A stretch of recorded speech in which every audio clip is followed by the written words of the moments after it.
Selamat datang di channel Inspirasi Rohani Batam. Bagi Anda yang baru saja pertama kali menonton video ini, Anda dapat mendukung channel ini dengan cara yaitu tekan tombol subscribe tulisan yang berwarna merah di atas, dan Anda boleh juga kemudian membagikan firman ini, like, share, dan jangan lupa untuk membunyikan tanda lonceng notifikasinya setiap hari. Shalom, apa kabar saudaraku dimanapun berada, Bapak Ibu, Oma Opa, Kaula muda-mudi. Salam jumpa kembali dengan saya dari Inspirasi Rohani dari Kota Batam. Kalau saudara belum pernah ke Kota Batam, silakan sekali-sekali berlibur di Kota Batam.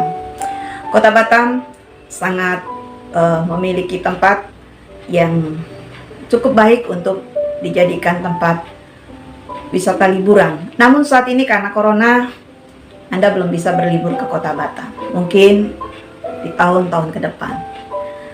Saudara, sebelum saya menyampaikan renungan rohani saya, inspirasi renungan rohani saya teringat ada pepatah mengatakan, karena tak kenal maka tak sayang. Perkenalkan, nama saya Naomi, Humble Kantor Emmanuel.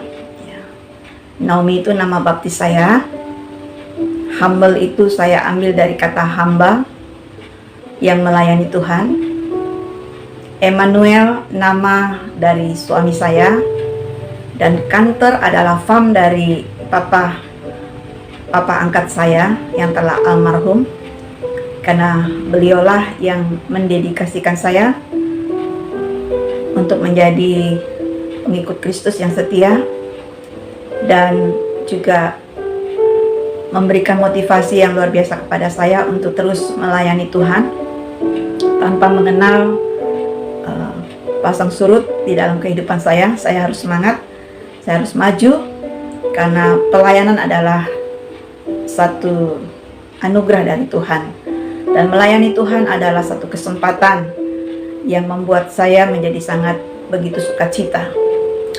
Saya menikah pada tahun 2005. Setelah beberapa bulan dari saya diwisuda, kemudian saya menikah dengan suami saya.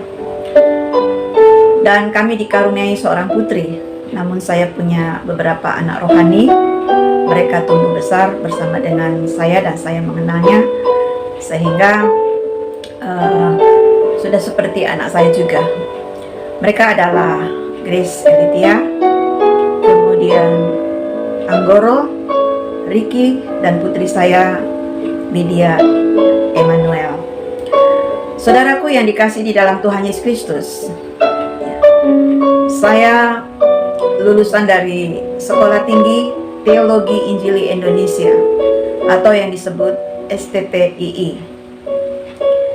Saya melayani di sebuah gereja GKI Eklesia Batam. Dan karena corona ini gereja kami tidak bisa beraktivitas seperti sedia kala. Tuhan menggerakkan saya untuk tetap terus memberitakan firman. Tentu saja lewat media YouTube inilah saya bersyukur firman boleh diberitakan. Dan firman ini saya tujukan kepada anak-anak Tuhan yang cinta akan firman-Nya. Baik saudara, perkenalan saya cukup sampai di sini. Dan jikalau saudara ingin lebih mengenal saya lagi, suatu saat jikalau saudara berkunjung ke Batam, saudara bisa mampir di Gereja GKI Kristen Alkitab Indonesia. Dan pada kesempatan yang berbahagia ini, saya ingin menyampaikan satu tema yang terambil dari kitab Ulangan, saudara. Saya sedikit grogi, jadi agak sedikit pengucapannya agak bersalahannya, saudara. Kitab Ulangan pasal yang ke-28 ayat 1. Demikian firman Tuhan. Jika engkau baik-baik mendengarkan suara Tuhan Allahmu dan melakukan dengan setia segala perintahnya yang kusampaikan kepadamu, pada hari ini, maka Tuhan Allahmu akan mengangkat engkau di atas segala bangsa di bumi.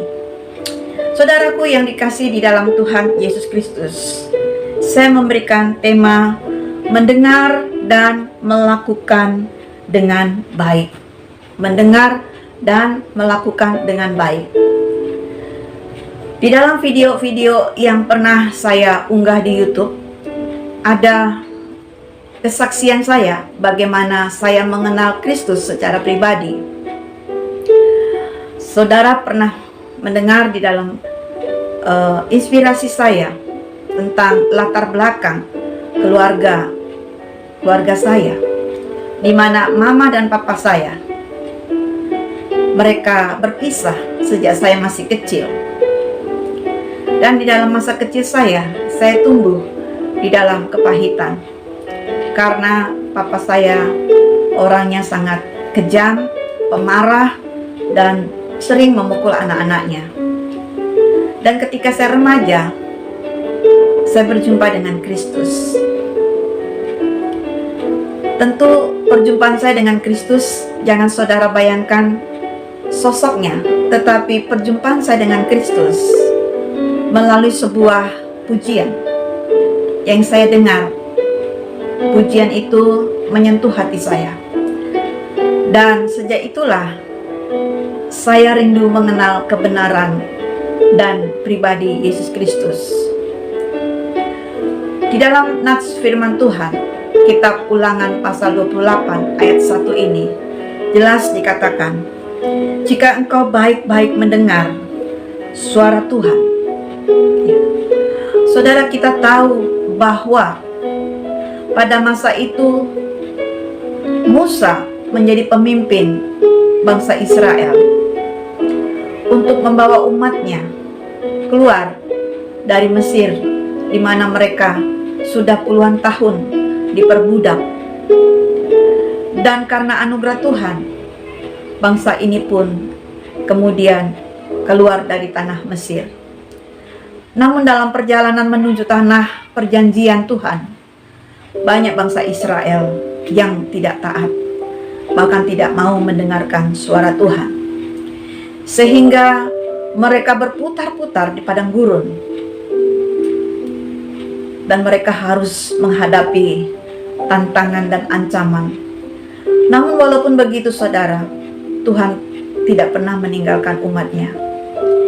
Lewat Yosua, Tuhan kembali meneguhkan bangsa Israel. Tuhan berkata, kuatkan dan teguhkan hatimu.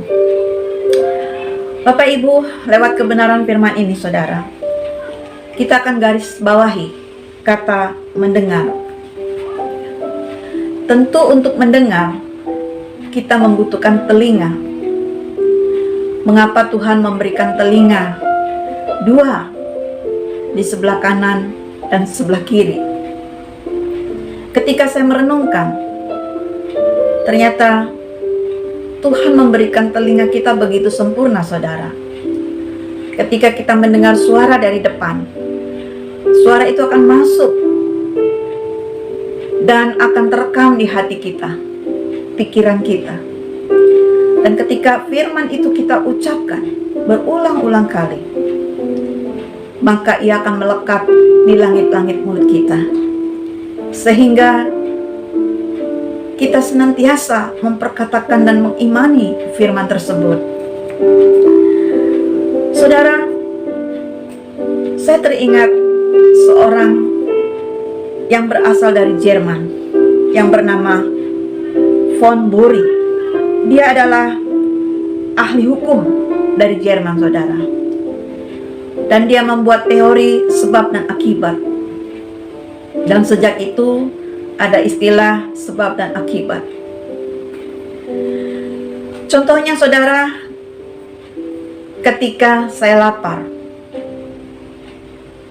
penyebabnya adalah karena saya mungkin satu hari saya tidak sempat makan, atau mungkin memang tidak ada makanan. Seringkali Di kulkas saya kosong, tidak ada makanan. Putri saya selalu bilang, "Ma, tidak ada makanan." Dan saya bilang, "Berdoa, Tuhan pasti akan kirim." Saudara, mungkin kemudian juga ketika sakit penyakit, tentu ada juga akibatnya, sebabnya. Ketika bangsa Israel mengalami kegagalan dalam menuju tanah perjanjian, penyebabnya karena mereka keras hati. Mereka sangat-sangat bebal. Mereka tidak mentaati apa yang Tuhan perintahkan. Sementara Tuhan bilang kepada umatnya, "Jika engkau baik-baik mendengarkan suara Tuhan Allahmu dan melakukan dengan setia segala perintahnya yang kusampaikan kepadamu pada hari ini, maka Tuhan Allahmu akan mengangkat engkau di atas segala bangsa di bumi." Bagaimana baiknya Tuhan di dalam penyertaan kepada bangsa Israel. Ketika terik panas matahari yang begitu sangat menyengat di padang gurun, Tuhan memberikan tiang awan sehingga mereka tidak kepanasan. Ketika di malam hari mereka begitu sangat kedinginan, Tuhan memberikan tiang api. Dan ketika mereka lapar, Tuhan juga memberikan roti mana dan burung puyuh. Begitu sangat luar biasa penyertaan dan pemeliharaan Tuhan kepada umatnya ini. Namun umatnya seringkali tidak dengan baik-baik mendengarkan perintah Tuhan. Bapak, Ibu, Saudara yang dikasihi di dalam Tuhan Yesus Kristus, apakah saudara saat ini masih mengeraskan hatimu untuk firman Tuhan? Atau saudara masih tidak mau mendengarkan suara Tuhan di dalam hatimu? Yesus berkata, "Lihat, aku berdiri di depan pintu dan mengetuk." Saudaraku, cobalah saudara bersaat teduh sejenak. Saudara rasakan kasih Kristus yang menjamah hatimu. Saudara dengar suaranya melalui firman Tuhan, melalui Alkitab yang saudara baca. Saudara merenungkannya dengan sungguh-sungguh. Karena kata engkau mendengarkan baik-baik. Kata baik-baik di sini artinya saudara menyimak, menanggapi, dan melakukan action. Melakukan apa yang diperintahkan Tuhan. Banyak sekali orang Kristen yang setiap hari Minggu ke gereja. Dia mendengar khotbah, dia mendengar firman, dia mengangkat pujian penyembahan yang luar biasa. Tetapi ketika ia pulang ke rumah, ia kembali seperti hidup di dalam kedagingannya. Saudara, bertobatlah, berubahlah, carilah Tuhan, dengarkan suaranya. Karena ketika kita mendengarkan suara Tuhan, Dia akan menguatkan dan meneguhkan hatimu, saudara. Satu kali, saudara, dalam pernikahan kami ada masalah. Karena saya berlatar belakang dari teologi dan suami saya berlatar belakang dari sekuler.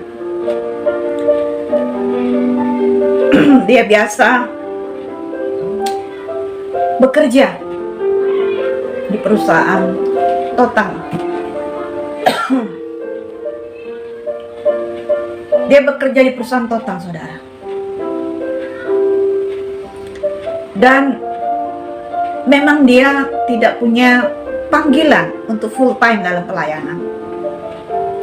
Tapi saat itu saya begitu sangat mengharapkan, saya begitu sangat merindukan suami saya bisa full time pelayanan di gereja bersama-sama dengan kami sekeluarga. Tapi suami saya selalu mengatakan, itu kan pelayananmu, itu kan pelayananmu. Sehingga saya begitu sangat kecewa dan saya begitu sangat sakit hati Dan kami berkelahi, kami ribut saudara. Dan akhirnya hampir saja kami mengambil jalan kami masing-masing. Tapi pada suatu malam Tuhan menghampiri suami saya. Dia tegur suami saya saudara. Dan saya pun juga ketika pergumulan 1 tahun itu menghadapi yang begitu berat beban keluarga ya. Saya berdoa, saya tidak banyak bicara saudara. Saya hanya memberikan sikap saya, tanggung jawab saya sebagai istri. Apa yang bisa saya perbuat, saya lakukan.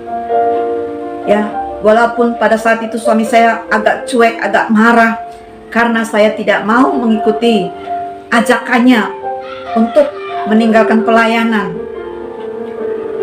Tetapi ketika saya berkata, Tuhan, kepadamu aku berserah. Aku angkat tangan Tuhan. Aku angkat tangan. Tuhan yang memberikan suamiku pendamping. Maka Tuhanlah yang sanggup mengubahkan suamiku. Hingga satu kali Tuhan betul-betul menegur suami saya.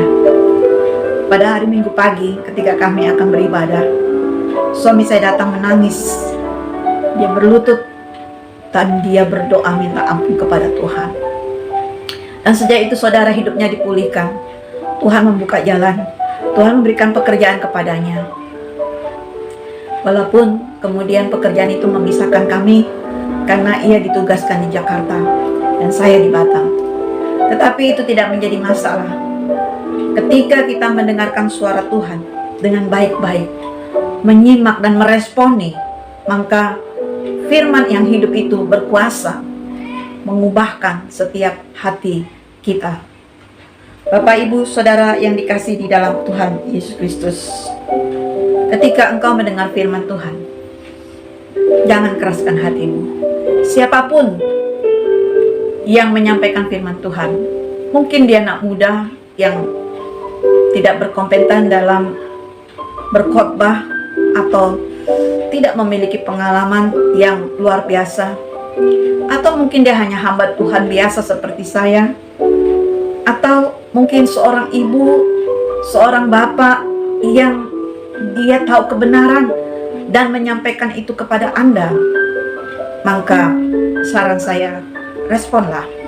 Karena terkadang Tuhan memakai siapapun menjadi sarana untuk pertobatan kita. Seperti sama halnya dengan saya, Tuhan memakai sarana seorang teman kecil saya dengan menyanyikan pujian dan mengubahkan hidup saya. Demikianlah inspirasi rohani pada kali ini. Dan jikalau saudara mendengarkan suara Tuhan, jangan keraskan hati, taati dan lakukan di dalam kehidupanmu. Mari kita berdoa. Tuhan Yesus yang baik, terima kasih untuk firman-Mu Tuhan. Tuhan berkata, jika kami mendengarkan suara-Mu melalui sabda firman-Mu dan melakukannya dengan setia, maka Tuhan akan mengubahkan hidup kami. Tuhan akan mengangkat kami kepada kemuliaan bersama Engkau. Tuhan Yesus yang baik, pada saat ini Tuhan, siapapun yang mendengarkan inspirasi rohani ini Tuhan, yang kalau pada saat ini hatinya masih keras, masih mengeraskan hati, masih ada kepahitan, kemarahan, Tuhan, Engkau menjamah hatinya. Dan bagi yang tidak bisa mengampuni Tuhan, Engkau juga melembutkan hatinya, sehingga ia dimampukan untuk mengampuni orang yang menyakiti hatinya. Tuhan Yesus, biarlah firman-Mu menjadi pelita bagi kami dan menjadi terang bagi jalan kami. Terpujilah nama-Mu Tuhan. Di dalam nama Tuhan Yesus Kristus kami berdoa, mengucap syukur atas firman-Mu ini. Haleluya, amin. Oke saudaraku, demikianlah firman Tuhan. Dan pesan saya, jangan lupa Ya, kalau punya masker dipakai supaya terhindar dari virus corona. Oke, salam sehat, salam Indonesia, tetap jaga kesehatan. Bye, God bless you.